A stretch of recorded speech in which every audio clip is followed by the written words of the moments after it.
नमस्कार, जीएसआईक्यू की daily current affair session में आपका स्वागत है। हमारा आज का टॉपिक है दक्षिण सूडान में 565 भारतीय शांति सैनिकों को डैग हैमरस्कॉल्ड मेडल से सम्मानित किया गया। क्या होता है डैग हैमरस्कॉल्ड मेडल? इसे समझते हैं। अभी दक्षिण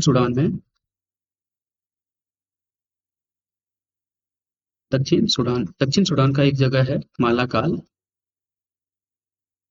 यहाँ पे एक सम्मान समारोह का आयोजन किया गया था। इस आयोजन में यूएन मिस यूएनआई यूएनएमआईएस इस इसका मतलब होता है United Nations mission in South Sudan. इस मिशन के तहत कार्यरत 565 भारतीय शांति सैनिकों को, ठीक है, 565 भारतीय शांति सैनिकों को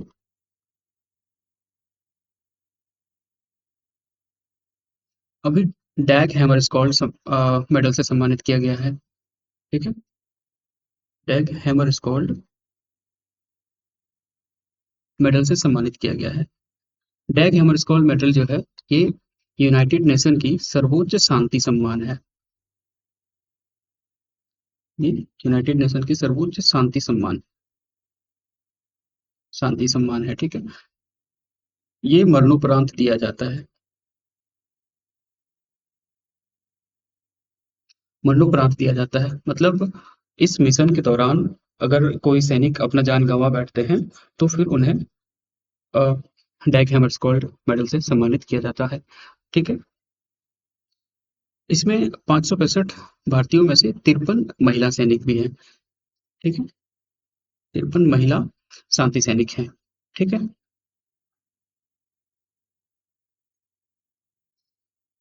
ठीक है, आइए जानते हैं इस मिशन के बारे में। मिशन क्या होता है? ठीक है, जब दुनिया के किसी युद्धग्रस्त दुनिया के किसी युद्धग्रस्त या फिर संघर्ष वाले देशों में शांति और सुरक्षा स्थापित करना हो तो फिर किसी युद्धग्रस्त या संघर्ष वाले इलाके में, ठीक है, अगर शांति और सुरक्षा स्थापित करना हो, शांति और सुरक्षा अगर स्थापित करना हो तो यूनाइटेड नेशन की जो बॉडी होती है, यूनाइटेड नेशन सिक्योरिटी काउंसिल, ठीक है, यूनाइटेड नेशन सिक्योरिटी काउंसिल मतलब संयुक्त राष्ट्र सुरक्षा परिषद, इसके द्वारा उस लोकेशन पे उस लोकेशन पे शांति और सुरक्षा स्थापित करने के लिए संयुक्त राष्ट्र शांति मिशन भेजा जाता है। ठीक है, उस लोकेशन पे संयुक्त राष्ट्र शांति मिशन शांति मिशन भेजा जाता है। ठीक है, चूंकि यूनाइटेड नेशन के पास अपनी कोई जो यूनाइटेड नेशन होती है उसके पास अपनी कोई सेना नहीं होती है, तो फिर वो क्या करते हैं, उनके पास सेना कहाँ से आता है? तो यूनाइटेड नेशन के जो मेंबर कंट्रीज हैं उनको अपना सेना मेंबर कंट्रीज देते हैं। ठीक है, समझते हैं इसको। यूएन के पास अपनी सेना नहीं होती है। ठीक है, अपनी सेना नहीं होती है, तो इनके जो मेंबर कंट्रीज ये इन्हें अपनी सेना देते हैं और ये अपनी स्वेच्छा से देते हैं, है ना, स्वेच्छा से देते हैं। तो इस मिशन के लिए जो देश अगर अपनी सेना को दे रहे हैं तो जो सेना उन्होंने दिया उसको शांति सैनिक कहते हैं। शांति सैनिक कहते हैं। इसी को ब्लू हेलमेट भी कहते हैं। फिर से समझिए इसको। अगर किसी युद्धग्रस्त और संघर्ष वाले इलाके में शांति और सुरक्षा स्थापित करनी होती है तो यूनाइटेड नेशन सिक्योरिटी काउंसिल वहां पे संयुक्त राष्ट्र शांति मिशन भेजती है। संयुक्त राष्ट्र शांति मिशन जो होता है इसमें सैनिक होते हैं। ठीक है, सैनिकों में पुरुष और महिलाएं दोनों सैनिक होती हैं। ये अपना योगदान देते हैं उस संघर्ष वाले इलाके में शांति स्थापित करने में। ठीक है, तो अगर यूनाइटेड नेशन के पास अपनी सैनिक नहीं होती है तो फिर उनके पास सैनिक आते कहाँ से हैं? तो उसके मेंबर कंट्रीज अपनी स्वेच्छा से उनको सैनिक देते हैं। इसी सैनिक को यूनाइटेड नेशन शांति सैनिक कहते हैं। इसको ब्लू हेलमेट भी कहते हैं। इसको ब्लू हेलमेट क्यों कहते हैं? क्योंकि अपनी ड्यूटी के दौरान वो जो कैप लगाते हैं या हेलमेट लगाते हैं, वो ब्लू कलर का होता है, इसलिए उनको ब्लू हेलमेट कहते हैं। और इसमें जो कलर ब्लू होता है, ये शांति का प्रतीक होता है। शांति का प्रतीक होता है। ठीक है। अभी की अगर हम बात करें तो यूनाइटेड नेशन के द्वारा टोटल 11 सक्रिय 11 सक्रिय शांति मिशन चलाए जा रहे हैं। 11 सक्रिय शांति मिशन चलाए जा रहे हैं। इसी 11 सक्रिय शांति मिशन में से एक है UNMISS।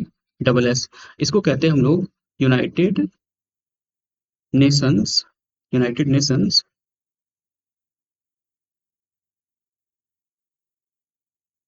Mission in South Sudan. South Sudan, ठीक है। United Nations mission in South Sudan, ठीक है। इसी 11 सक्रिय शांति मिशन में से ये एक है। ये सूडान में एक्टिव है। अभी कहाँ ये वाला मिशन चलाया जा रहा है? सूडान में चलाया जा रहा है। इसी मिशन के दौरान जो जान गंवा बैठे वैसे सैनिकों को अभी इन्होंने डैग हैमरस्कॉल्ड मेडल से सम्मानित किया है, जिसमें से 565 भारतीय सैनिक थे और भी अन्य देशों के सैनिकों को इन्होंने सम्मानित किया है। ठीक है। सूडान में साउथ सूडान में अ, यह मिशन क्यों चलाया जा रहा है, इसे समझते हैं। ठीक है। तो सूडान पहले सूडान जो था सूडान मान लीजिए ये सूडान है। इसका जो नॉर्थ वाला हिस्सा था, ये मुस्लिम बहुल था और ये अरब संस्कृति से प्रभावित था। ठीक है। जबकि इसका जो साउथ वाला हिस्सा था, यहाँ पे ईसाई लोग रहते थे। ठीक है। और यहाँ पे जनजातीय लोग रहते थे। तो आए दिन नॉर्थ सूडान और साउथ सूडान में संघर्ष होते रहता था। और संघर्ष होने का एक और कारण था, वहाँ का जो तेल का स्टॉक था, वो मतलब 3 कारण वहाँ पे आपको दिख रहे हैं। एक तो वहाँ का सामुदायिक वजह था, दूसरा था सांस्कृतिक और तीसरा था तेल का भंडार। ठीक है। इन तीनों वजह से नॉर्थ सूडान और साउथ सूडान में संघर्ष होते रहता था। ठीक है। तो 9 जुलाई 2011 को साउथ सूडान सूडान से अलग हो गया। ठीक है। 9 जुलाई 2011 को साउथ सूडान बना। ठीक है। और ये दुनिया का सबसे नया देश है अभी, मतलब इसके बाद कोई देश नहीं बना है। ये सबसे नया देश है। इसकी जो राजधानी है, इसकी राजधानी जूबा है।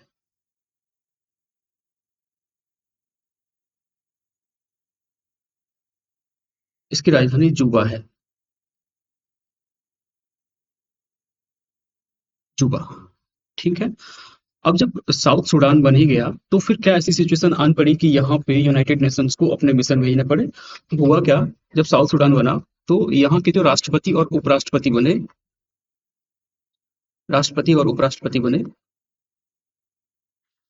2 साल के बाद इन दोनों में आपसी विवाद शुरू हो गया। और ये आपसी विवाद इतना बढ़ा, बढ़ते बढ़ते वो गृह युद्ध का रूप ले लिया। और फिर उसमें जनजातियों के दो समुदाय शामिल हो गए और ये गृह युद्ध बढ़ता गया। जनजातियों के दो समुदायों का जो नाम है, वो है डिंगा और नुएर जनजाति। ठीक है। डिंगा और नुएर जनजाति है। अब इसके वजह से साउथ सूडान में जो गृह युद्ध है और बढ़ता गया। उसके बाद इस पर कंट्रोल बनाने के लिए, शांति स्थापित करने के लिए वहां पे यूनाइटेड नेशंस ने अपनी मिशन भेजी। ठीक है। जिसका नाम था south Sudan mission in United nation mission in South Sudan. ठीक है। इस संघर्ष के कारण साउथ सूडान में लाखों लोग मारे गए और लगभग 40 लाख से अधिक लोग बेघर हो गए। ठीक है। तो आइए जरा इसका एमसीक्यू देख लेते हैं। एमसीक्यू था, निम्नलिखित कथनों पर विचार कीजिए। यूएनएमआईएसएस की स्थापना दक्षिण सूडान की स्वतंत्रता के बाद हुई थी। हाँ, बिल्कुल इसकी स्वतंत्रता के बाद हुई थी। और भारत की यूएन पीस कीपिंग मिशन में सबसे बड़ा योगदान, Bharat UN peace keeping mission में सबसे बड़ा योगदान करता देश है, ये ऑप्शन गलत है, क्योंकि जो यूएन पीस कीपिंग मिशन होता है उसमें सबसे बड़ा योगदानकर्ता अभी नेपाल है, इसमें भारत चौथे नंबर पर है। बाकी यूएन पीस कीपर्स को ब्लू हेलमेट कहा जाता है, बिल्कुल ये भी सही है, आपने समझा। क्यों कहा जाता है? क्योंकि इनके जो सर पर हेलमेट या टोपी होते हैं उसका रंग ब्लू होता है, और जो कलर ब्लू होता है उसका मतलब होता है शांति का प्रतीक। ठीक है, हमारा अगला टॉपिक है, सुप्रीम कोर्ट ने अगस्त मलाई पारिस्थितिकी परिदृश्य में हुए अवैध कब्जों और निर्माणों को हटाने के निर्देश दिए हैं। ठीक है, अभी सुप्रीम कोर्ट ने अभी अगस्त मलाई के जो संरक्षित क्षेत्र हैं, ठीक है, अगस्त मलाई अगस्त मलाई के जो संरक्षित क्षेत्र हैं, अगस्त मलाई के संरक्षित क्षेत्र स्पेशली इसका जो SMTR वाला रीजन है, मतलब श्री विल्लीपुथूर मेगा मलाई टाइगर रिजर्व। ठीक है, श्री विल्लीपुथूर श्री विल्लीपुथूर मेगा मलाई टाइगर रिजर्व ये वाला जो रीजन है, यहाँ पे अभी बहुत ज्यादा इलीगल कंस्ट्रक्शन हो गए हैं। ठीक है, इलीगल कंस्ट्रक्शन, बहुत ज्यादा अवैध निर्माण हुए हैं, किसी ने अपना रिसोर्ट बना लिए हैं, तो कोई घर बना के रह रहे हैं, मल्टीपल तरीके से इसका अभी कब्जा हो गया है, अतिक्रमण हो गया है वहां पे। ठीक है, तो सुप्रीम कोर्ट का आदेश है, ये जो इलीगल कंस्ट्रक्शन हैं इसको जल्दी से जल्दी हटाया जाए, और क्या है, और वहां की जो बिजली आपूर्ति है उसको काट दिया जाए। ठीक है, ये सुप्रीम कोर्ट का आदेश है कि जो इलीगल कंस्ट्रक्शन हैं और अतिक्रमण है उसको हटाया जाए, और उनको जो बिजली दी जा रही है उसका सप्लाई काट दिया जाए। ये जो इलीगल कंस्ट्रक्शंस हुए हैं और अतिक्रमण हुए हैं, इसमें 118 सरकारी कर्मचारी 118 सरकारी कर्मचारी भी शामिल हैं। ये सारे अभी वर्किंग नहीं है, इसमें कुछ वर्किंग भी है और कुछ रिटायर्ड भी हैं। ठीक है, तो 118 सरकारी कर्मचारी शामिल हैं इसमें। सुप्रीम कोर्ट का आदेश है कि ये जो सारे 118 सरकारी कर्मचारी हैं, इनके ऊपर डिसिप्लिनरी और कानूनी कार्रवाई की जाएगी। ठीक है, डिसिप्लिनरी और कानूनी कार्रवाई करने का आदेश दिया है उन्होंने, सुप्रीम कोर्ट ने। ठीक है, और क्या कहा सुप्रीम कोर्ट ने फॉरेस्ट सर्वे ऑफ इंडिया को जो संरक्षित क्षेत्र हैं उसके सीमांकन का निर्देश दिया है। जो संरक्षित क्षेत्र हैं, अभी जैसे हमने आपको बताया SMTR, ऐसे और भी ये जो अगस्त मलाई पारिस्थितिकी परिदृश्य है, इसके अंदर बहुत सारे संरक्षित क्षेत्र हैं, तो उन सभी के सीमांकन का निर्देश दिया है। अभी FSI को सुप्रीम कोर्ट ने क्या दिया है? संरक्षित क्षेत्र के सीमांकन का निर्देश।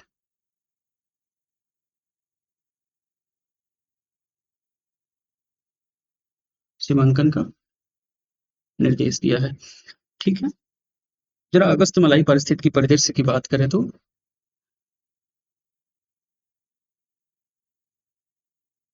अगस्त मलाई पारिस्थितिकी की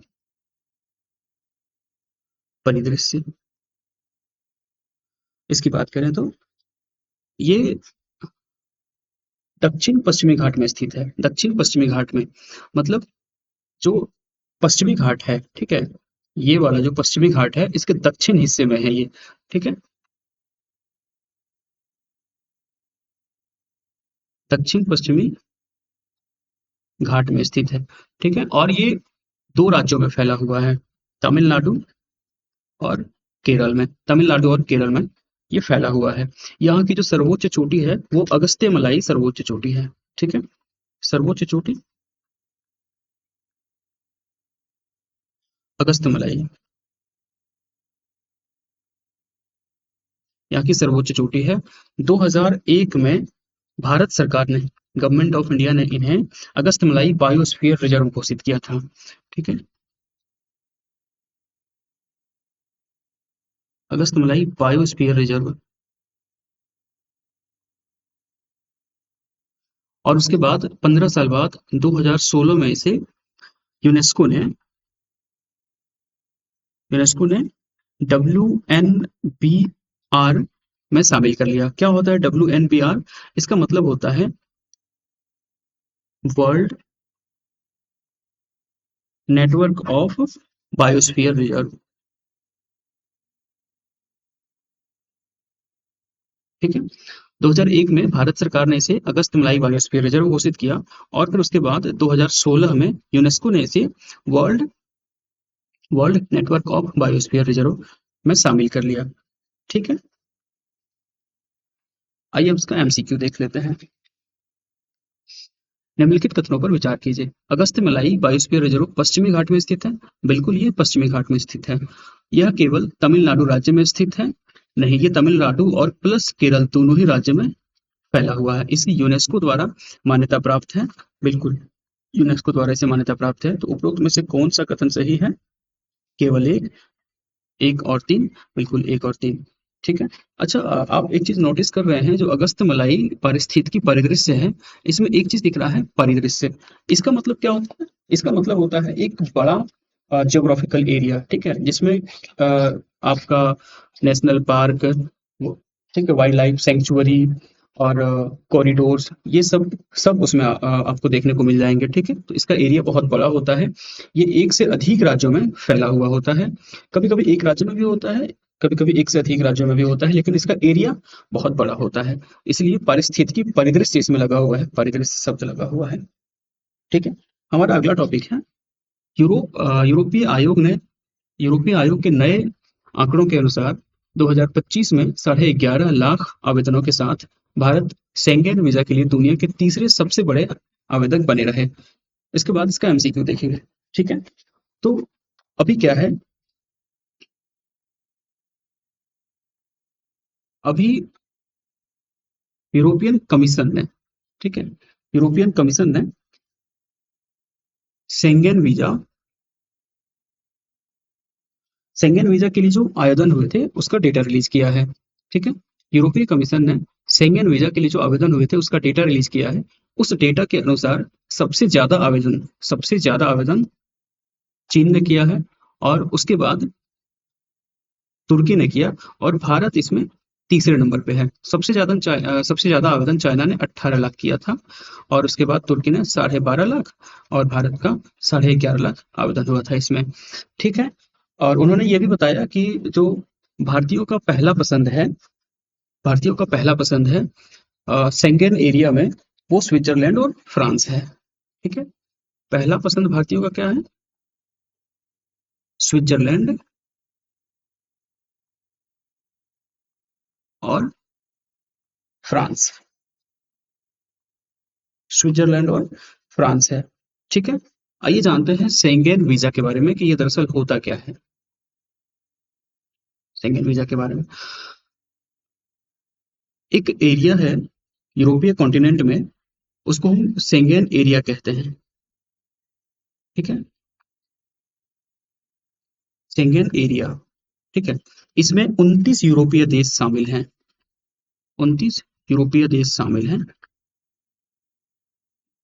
अच्छा, इस 29 देशों के ग्रुप में यूनाइटेड किंगडम और आयरलैंड नहीं है।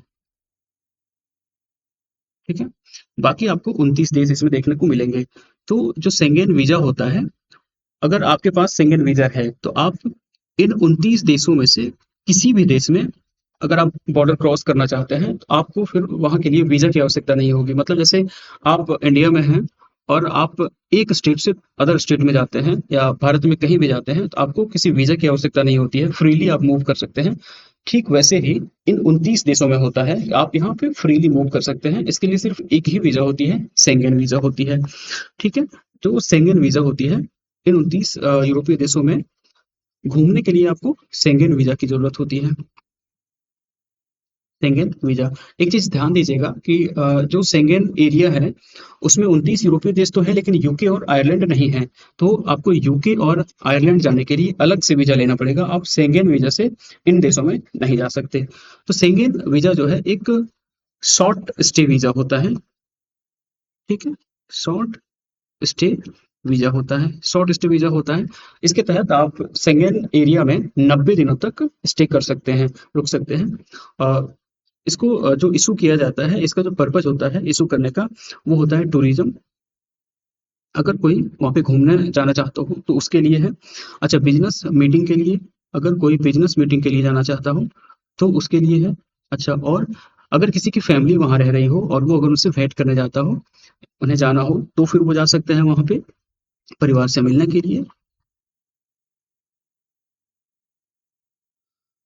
और कम समय की जो पढ़ाई होती है, ठीक है, उसके लिए शॉर्ट टर्म एजुकेशन के लिए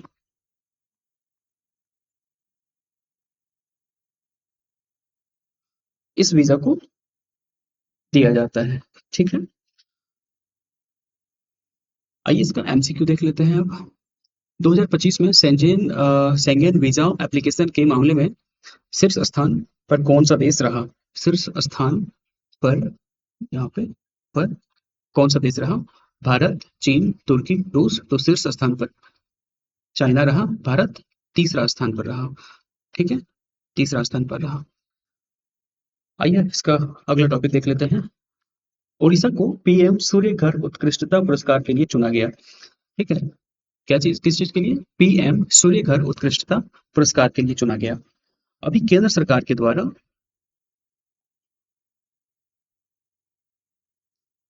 द्वारा अभी मई 2026 में एक राष्ट्रव्यापी अभियान चलाया गया था। केंद्र सरकार के द्वारा मई 2026 में एक राष्ट्रव्यापी अभियान चलाया गया था। इस अभियान का नाम दिया था उन्होंने मंथ ऑफ सोलर अभियान। मंथ ऑफ सोलर अभियान, ठीक है, मंथ ऑफ सोलर अभियान, इसका उन्होंने नाम दिया था। इस अभियान का उद्देश्य क्या था? तो इस अभियान का उद्देश्य था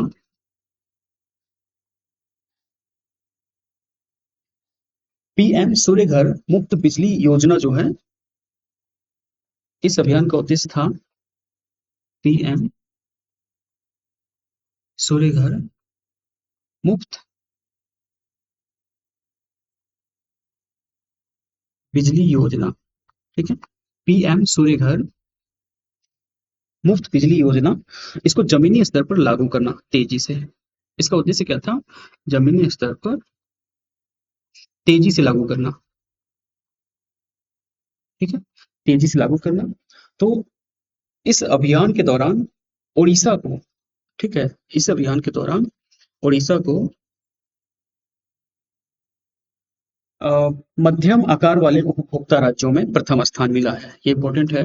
ओडिशा को पहला स्थान मिला तो है, लेकिन किस चीज के लिए मिला है? तो मध्यम आकार वाले उपभोक्ता राज्यों में, मध्यम आकार वाले उपभोक्ता राज्यों में। एक चीज आप नोटिस कर पा रहे होंगे, यहाँ पे ये मेंशन कर रहा है कि मध्यम आकार वाले, तो मतलब इसको क्लासिफाई किया गया था स्टेट्स को, जो बड़े आकार के हैं, मध्यम आकार के हैं, छोटे आकार के हैं, उसके हिसाब से। जैसे उत्तर प्रदेश, महाराष्ट्र, मध्य प्रदेश, गुजरात, ये सब, तमिलनाडु, ये सब बड़े आकार के उपभोक्ता, मतलब जिस राज्य में बिजली के ज्यादा उपभोक्ता हैं, वो बड़े आकार वाले उपभोक्ता राज्य हो गया। जहाँ पे थोड़ा सा उससे कम हो, जैसे उड़ीसा हो गया, झारखंड हो गया, छत्तीसगढ़ हो गया, ठीक है, ये सब मध्यम आकार वाले में आ गया। और उसके बाद एक होता है इससे छोटा, जो निम्न आकार के कह सकते हो, जैसे गोवा हो गया, सिक्किम हो गया, इस तरह के राज्य जहाँ पे कम उपभोक्ता होते हैं। तो उड़ीसा को जो प्रथम स्थान मिला है वो मध्यम आकार वाले उपभोक्ता राज्यों की श्रेणी में मिला है इनको। ठीक है, उसके बाद जरा जान लेते हैं पीएम सूर्यघर मुफ्त बिजली योजना के बारे में। पीएम सूर्यघर मुफ्त बिजली योजना, ठीक है, इसे 15 फरवरी 2024 को प्रधानमंत्री मोदी ने लॉन्च किया था। ठीक है, 15 फरवरी 2024 को प्रधानमंत्री मोदी ने लॉन्च किया था। उनका इस योजना का उद्देश्य है 1 करोड़ घरों की छतों पर सोलर पैनल लगाना। 1 करोड़ घरों की छतों पर क्या? सोलर पैनल लगाना। ठीक है, अगर 1 करोड़ घरों की छतों पर सोलर सोलर पैनल लग जाएगा, तो उससे जो बिजली जनरेट होगा, वो मुफ्त होगा उसके लिए, जिसकी छत पर लगा हो। तो ये इस योजना का उद्देश्य भी है कि 1 करोड़ घरों पर 1 करोड़ घरों की छतों पर सोलर पैनल लगाना और उन्हें 300 यूनिट पर मंथ मुफ्त बिजली प्रोवाइड कराना। तो स्वाभाविक है, अगर वो सोलर लगा लेते हैं या किसी भी घर की छत पे लग जाता है, तो उन्हें जो बिजली मिलेगा वो तो मुफ्त ही मिलेगा। तो इनका टारगेट ये है कि 300 यूनिट पर मंथ, ठीक है, फ्री बिजली प्रोवाइड कराना, फ्री इलेक्ट्रिसिटी प्रोवाइड कराना, ठीक है। ये इसका टारगेट है। एमसीक्यू देख लेते हैं। पीएम सूर्य घर मुफ्त बिजली योजना का नोडल मंत्रालय कौन सा है? अच्छा, ये इंपॉर्टेंट है। ये ministry of new and renewable energy के अंतर्गत आता है, ठीक है। ये जो प्रधानमंत्री सूर्य घर मुफ्त बिजली योजना है, ये ministry of new and renewable energy के अंतर्गत आता है, ठीक है। तो पीएम सूर्य घर मुफ्त बिजली योजना का नोडल मंत्रालय कौन है? मिनिस्ट्री ऑफ पावर नहीं, ministry of new and renewable energy, बिल्कुल ये सही आंसर है इसका। Ministry of housing and urban affairs, बिल्कुल नहीं। मिनिस्ट्री ऑफ एनवायरमेंट नहीं, ठीक है। हमारा अगला टॉपिक है थोक मूल्य सूचकांक का आधार वर्ष 2011-12 में संशोधन, अब आधार वर्ष 2022-23 होगा, ठीक है। इसको थोड़ा समझ लेते हैं। अभी केंद्र सरकार ने जो WPI है,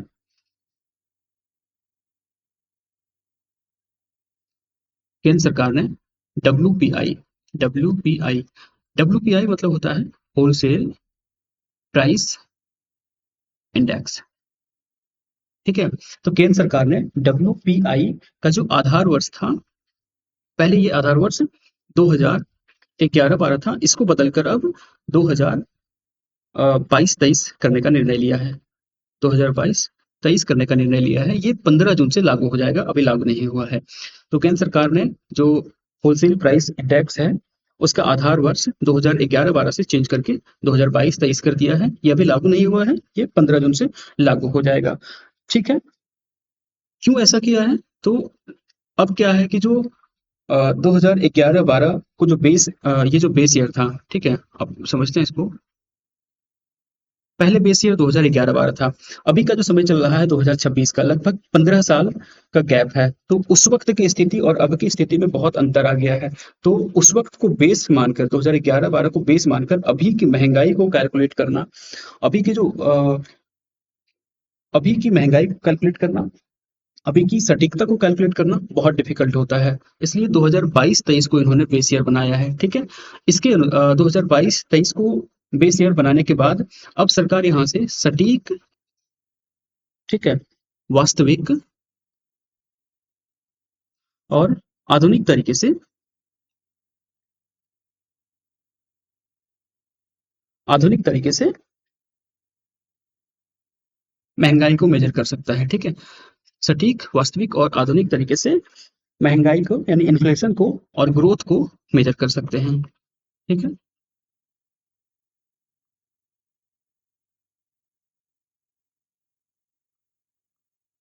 सरकार ने एक और प्रयास किया है कि WPI को रिप्लेस करके PPI को यूज करने का विचार रखा है, ठीक है। इन्होंने WPI को PPI से रिप्लेस करने का विचार रखा है। PPI, WPI क्या होता है?